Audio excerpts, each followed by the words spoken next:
Oui?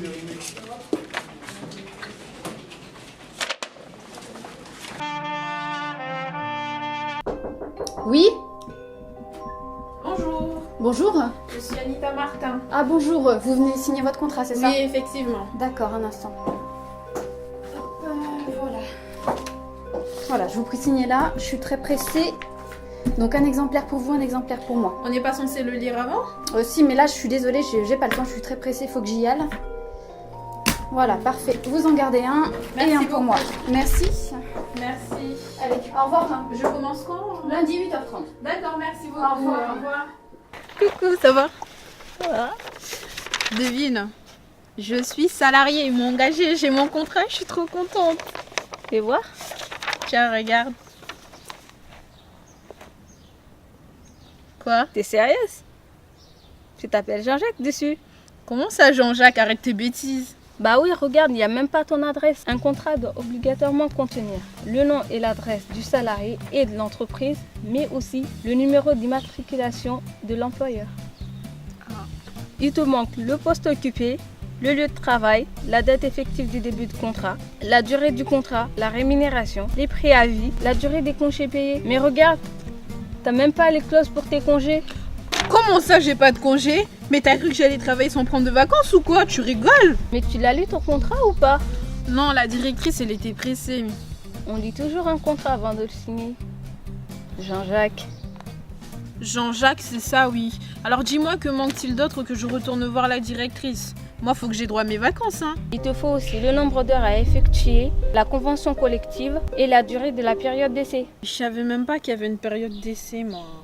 Et c'est pas fini. Il te manque aussi le nom et l'adresse de l'organisme de sécurité sociale auquel cotise ton employeur et celle de la caisse de retraite complémentaire. Et c'est obligatoire. De plus, si l'employeur te fait des promesses à l'oral, il est important de les avoir écrites sur le contrat.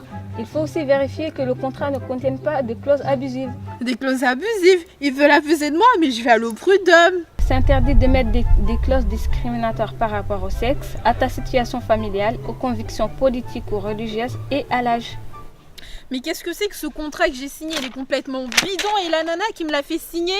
Non mais ce n'est pas possible, quoi.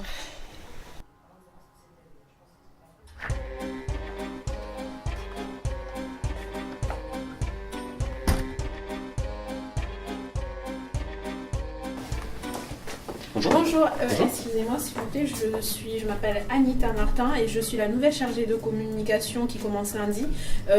J'ai beaucoup d'incohérences sur mon contrat et je souhaiterais voir la directrice. Alors, il doit y avoir une erreur parce qu'il n'y a pas de directrice, c'est un directeur, c'est moi. Comment ça? Mais la personne qui m'a reçue ce matin s'est présentée comme étant la directrice de l'entreprise et m'a fait signer dans l'urgence un contrat qui me semble douteux.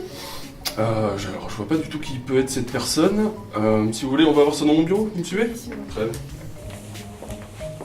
Sylvio, Merci. on va voir ce contrat. Alors. C'est n'importe quoi ce contrat. Oui, c'est ce que je disais. Je comprends pas. C'est grave, c'est grave. Eh bien, écoutez, je vais régler ça juste après votre départ. En attendant, je vais aller vous chercher votre nouveau contrat.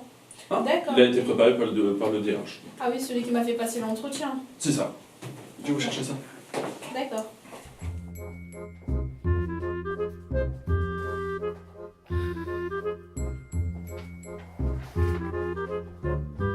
Voilà. Ça sera mieux avec ce vrai contrat. Merci. Vous pouvez signer en bas. Par contre, si vous me permettez, je vais d'abord le lire avant de le signer. Excusez-moi. Oui, Pardon. J'ai fini de lire le contrat et je veux bien un stylo pour le signer, s'il vous plaît. Bien sûr. Tenez. Un stylo, pas un fluo. C'est maline celle-là. Merci. Bienvenue chez nous. Merci. Félicitations Anita, première fiche de paye. Merci beaucoup. Le bulletin de paie est remis au moment de leur rémunération. Alors il peut être remis en main propre, par voie postale ou par mail si le salarié est d'accord. Et attention, il faut le conserver à vie. L'employeur doit obligatoirement conserver une copie pendant au moins 5 ans et le salarié dispose de 3 ans maximum pour contester un problème.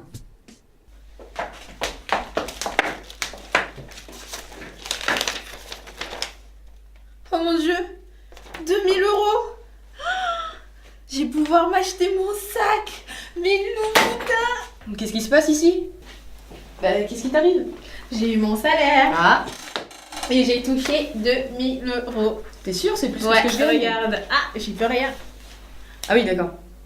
Quoi, t'es jalouse? Non, c'est ton salaire brut, ça. Salaire brut, comme Oui. le bon, la brute et le truand. Non, pas du Ah. tout. C'est ton salaire de base, plus tes heures supplémentaires et tes primes. Mais c'est pas ce que tu touches. Toi, tu perçois ton salaire net. C'est-à-dire ton salaire brut, moins tes cotisations. Tout ça. Et ça te donne 1580. Mais je n'ai jamais donné mon autorisation pour toutes ces cotisations, moi. C'est des cotisations qui sont obligatoires pour les salariés. Elles représentent environ 23% de ton salaire. Soit à peu près un peu moins d'un quart. Et il y a aussi les charges patronales, ici. Ce qui représente du coup à peu près 40% de ton salaire aussi. Et ça, c'est à la charge de ton employeur. Mais c'est quoi toutes ces cotisations là? Alors, je vais te présenter les principales. On a tout d'abord la CSG. Ah, la carotte sans gluten. Je cotise pour ça, moi? Mais je ne suis même pas allergique au gluten, moi. Mais non, la CSG, c'est la contribution sociale généralisée. C'est ce qui aide à payer la protection sociale. Alors, et là sur cette ligne, tu as ton assurance vieillesse. Mais je suis pas vieille, moi, je suis encore fraîche. Ça sert à financer les retraites de base, y compris ta future retraite. Et pour les retraites complémentaires, tu as aussi l'ARCO et la GIRC. Il y a aussi les cotisations pour l'assurance chômage, l'assurance maladie, les allocations familiales, du coup un peu tout ça, ça te parle? Ah oui, ça je comprends, le système de solidarité. Et on doit aussi retirer la CRDS. La quoi? CRDS? Ah oui, ça c'est une maladie, j'ai une copine qui l'a chopée la semaine dernière. Non. C'est la contribution de remboursement de dette sociale. Donc tu as aussi des charges par rapport aux accidents du travail et au Fonds national d'aide au logement. Et pour les impôts, je déclare quoi, moi? Toi, en fait, ce que tu déclares, c'est ton salaire net imposable par mois. Et ce que tu dois payer se trouve ici, dans le cumul imposable. Mais du coup, tu sais, maintenant, les fiches sont déjà pré-remplies sur Internet. T'as juste à vérifier que les chiffres sont bien les bons. Bon, j'ai compris, je vais devoir dire bye bye à mes loups-boutins. Sinon, c'est bon, je connais tout sur la fiche de paye. Presque, parce que maintenant, la fiche de paie doit obligatoirement contenir certaines mentions.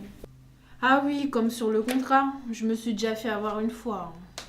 Dans notre fiche de paie, nous avons tout d'abord la dénomination de l'employeur ainsi que la convention collective applicable. S'ensuit ensuite la date de paiement de la somme perçue mensuellement.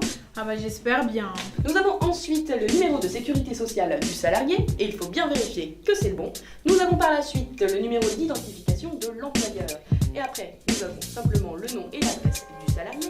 Après, nous passons à la fonction exercée, le taux horaire et le nombre d'heures. Sans oublier les congés qui ont été pris et les congés à prendre. T'as compris, Anita? Anita? Anita?